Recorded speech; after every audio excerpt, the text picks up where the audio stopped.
Aurore, vous racontez l'histoire d'Aymeric, parce qu'Aymeric, c'est une émission Secret Story. Ouais. Et il y a toute une carrière derrière dont on va parler dans un instant. Aymeric, quand il arrive au bureau, moi je le trouve tout de suite formidable, Sonia le trouve formidable, et ça passe pas avec la chaîne en fait, parce qu'il a un peu stock. Ah oui, d'accord. Stock, c'est quoi? Un peu trop épais, c'est ça? Un peu trop épais, on va dire ça. À l'époque, il était déjà beau, mais il était un peu trop costaud. Et costaud musclé ou c'est trop de poids en...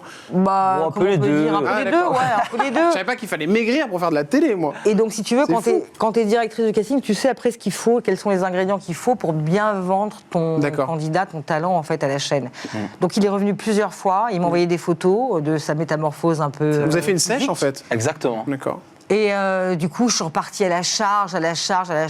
Et le jour où je l'appelle, je me rappelle encore, j'étais sur mon scooter dans le Marais, et j'ai la réponse de la chaîne. Et en fait, je chiale, moi, au téléphone, parce que je l'aime tellement et je veux tellement qu'il fasse ce programme, et je suis convaincue qu'il va être formidable en plus dans le programme, que j'ai une émotion, mais voilà, j'ai une émotion qui est très forte. Ça ne l'a pas fait avec beaucoup de candidats. Alors là, c'est une déclaration d'amour, je sais pas. Ouais, je l'aime. Non, mais je l'aime. Benjamin va débarquer.